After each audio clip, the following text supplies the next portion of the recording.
Oi YouTube, bem-vindos de novo ao meu canal Tiranossauro Girl, eu sou a Prometeia. Hoje eu vou estar respondendo uma outra pergunta, que no caso vai ser quais são os prós e as contras de ser transgênero. Na verdade é uma pergunta super interessante e um exercício mental bem interessante, porque eu tive que aprender a ser uma pessoa bastante positiva, otimista, mas quando tem que ver com o que é ser trans, é bem difícil achar o lado positivo. Já recebi essa pergunta faz mais de um mês e eu estou todo esse tempo procurando qual pode ser as coisas positivas para não falar tudo de negativo na final. Então, vamos começar com as contras para depois ir para o positivo. A primeira das contras é a disforia física, que para quem não conhece a palavra disforia, é uma palavra que vem do latim, que significa incomodidade, desconforto. E a manifestação mais clara da nossa disforia de gênero é essa sensação que temos de quando sentimos nosso corpo, de que não tem algo aí que não está certo. Diferentes pessoas manejamos essa sensação de maneira diferente. Algumas podemos controlar bastante bem, para outras é tão forte que acaba se machucando o corpo, muitas vezes pela depressão tão forte que acaba se cortando, ou muitas vezes tentando modificar o corpo de um jeito agressivo, violento, auto-infringido. Eu conheço o caso de uma menina que ela, quando era pequena, várias vezes ela colocou os testes entre duas pranchas de madeira e bateu com um martelo para quebrar. E é uma sensação que é comum a quase todas as pessoas trans, que sentimos essa sensação, diferentes graus, mas sentimos.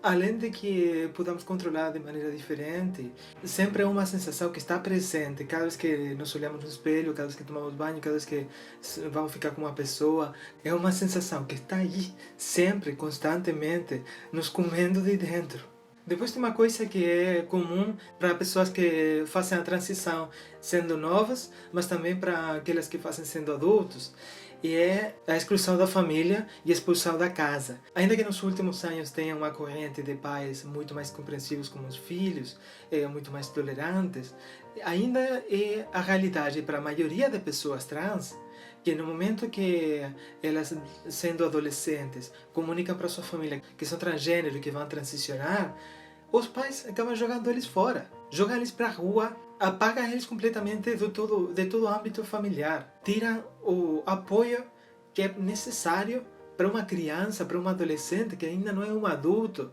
o apoio familiar, o amor da família, a educação. Também no caso de aquelas pessoas que saem do armário já tendo a vida arrumada, muitas vezes já casados com filhos, também acontece algo similar, porque sair do armário muitas vezes acaba sendo uma batida tão grande no casamento que acaba em separação. Mas não só em separação, senão que muitas vezes o esposo ou a esposa acaba virando as costas dele tanto que também tira os filhos e qualquer possibilidade de ter contato com os próprios filhos. Depois também tem o acoso escolar. É a juventude que nos está ensinando muito a respeito à tolerância, a respeito à aceitação, mas ainda a realidade da maioria das pessoas trans que estudam é que acabam sofrendo muito acoso por parte dos colegas na escola. Tanto acoso físico como verbal. O acoso físico pode ser muito grave. Tem agressões físicas muito violentas que acabam colocando a saúde das pessoas ao risco, mas ainda só sendo acoso verbal não é menor. O acoso verbal pode ter efeitos psicológicos muito severos na pessoa. Adicionando essas duas, se não tem apoio da família e sofre acoso na escola, a maioria das pessoas trans não finalizam os estudos básicos, muito menos vão chegar à universidade. Como consequência das anteriores, tem problemas para se insertar no mercado laboral. É quase impossível para uma pessoa trans conseguir um emprego. Muitas vezes, por causa de não ter finalizado os estudos, não ter as condições dadas, mas ainda para aquelas que conseguiram finalizar os estudos, que têm um título e tudo, são muito poucas as empresas que estão dispostas a contratar uma pessoa trans. No meu caso particular, eu transicionei bastante tarde na vida, eu já tinha 30 anos, eu já tinha anos de experiência laboral, além de não ter um título. Essa experiência laboral que tenho, agora não presta, porque o tipo de trabalhos que eu posso aspirar com essa experiência, nenhum vai me pegar. Tem alguns tipos de trabalhos que sim pegam pessoas trans, no mercado, para trabalhar no caixa, ou fazendo limpeza. Trabalhos que eu não sou contra. Até eu me apresentei, só que eles viram minha experiência laboral, sem saber que eu sou trans, e já, pelo fato de ter essa experiência laboral, acham que estou sobrequalificado, então eles nem ligam para mim. Eu tenho estatísticas aqui do Uruguai, e são terríveis. Aqui no Uruguai, 89% das mulheres trans trabalham na prostituição. Esse 11% que trabalha de outras coisas, a maioria é porque elas têm um comércio próprio, não porque ninguém tenha empregado elas. E como consequência de tudo o anterior, vem a próxima. As pessoas trans somos o grupo com maior probabilidade de acabar sendo moradoras da rua. E aí vem a próxima. Temos um índice muito alto de abuso de substâncias. Independentemente de todo o anterior, da situação particular na que estamos vivendo, as pessoas trans sempre temos uma dificuldade muito grande para conseguir quem namorar. Independentemente sejamos heteros, sejamos gay ou lésbicas, e a grande dificuldade sempre é, podemos ter uma pessoa que a gente se gosta muito, que tem muita química, que se quer muito, mas quando chega a um certo ponto, o fato de ser trans acaba sendo um problema. Agora, o que sim temos muita facilidade para achar é uma espécie de pessoa muito indesejável, que é o admirador. O admirador é uma pessoa que quer ficar conosco só pelo fato de ser transgênero. Tem uma obsessão absoluta com nossos genitais.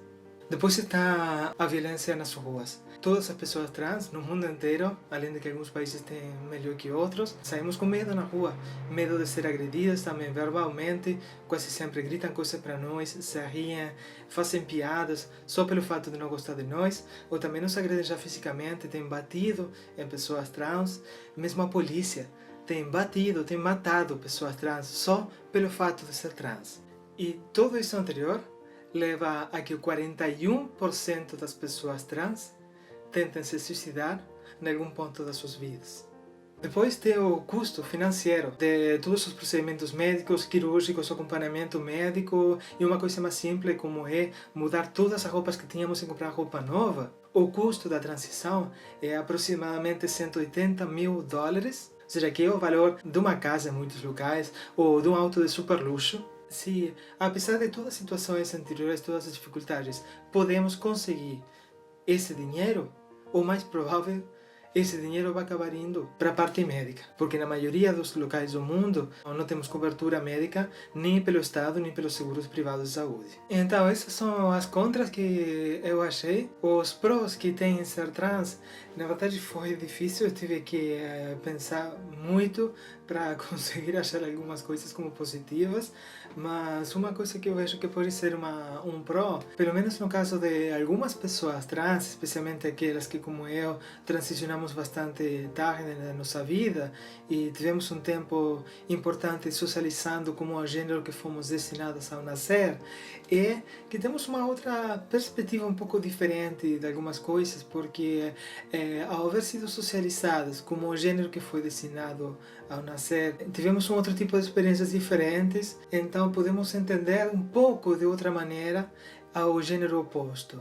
Dá um pouco uma facilidade adicional na hora de estabelecer uma empatia, de estabelecer certo tipo de contatos ou mesmo só para entender. Uma outra coisa que eu acho que pode ser também entendida um pouco como um pró, ela vem relacionada com uma coisa que também é uma contra e que eu não me especificamente dentro das contras, mas que é que muitas pessoas nas nossas vidas vão sumir. Elas somem quando a gente fala que é trans. E muitas também que podem achar que não discriminam, elas aceitam. Incluso alguém que pode estar assistindo o vídeo nesse momento fala, não tenho problema com pessoa trans, mas na hora de se encontrar com uma pessoa trans de carne e osso, uma pessoa de verdade trans na sua vida, no seu entorno próximo, muitas vezes acontece que essas pessoas que dizem que está tudo bem, que apoiam, depois quando dizem, vamos tomar uma cerveja, vamos sair, vamos tomar um café, qualquer coisa, vamos a gente se encontrar, começa a dar vergonha de ser vistas junto com uma pessoa trans e acabam se afastando muito, além de ter falado que apoiariam que tudo. Então, o que dá isso é um filtro de insinceridade, porque como temos a certeza de que as pessoas que se estão conosco, que se continuam na nossa vida, elas são verdadeiras, elas são sinceras. E isso eu não estou falando que quem está com pessoa que não é trans não é sincera. Só que sempre está essa possibilidade da pessoa não ter uma amizade, um carinho verdadeiro. E no caso das pessoas trans, essas pessoas somem. Então temos esse filtro de insinceridade. Então, como podem ver, a lista está bastante desequilibrada, ela tem muito mais contras que prós. Isso que eu pensei e procurei bastante para achar mais coisas como prós, mas não consegui. Eu peço que me digam se acham que esqueci alguma coisa, que esqueci alguma contra ou esqueci algum pró. E ainda tem esse povo que fala que ser transgênero é uma escolha. Então eu faço a pergunta para vocês, peço que respondam nos comentários aí embaixo. Com essa lista aqui, com essas contras e com esses prós, vocês escolheriam ser transgênero? Bom, muito obrigado por assistir o vídeo. Agora sim eu vou começar a subir vídeos toda sexta-feira. Então se gostaram do vídeo e se querem receber mais vídeos toda sexta-feira, se inscrevam no canal, dê uma curtida e um comentário. Também pode me seguir no Facebook e no Twitter. Até semana próxima. Tchau, tchau!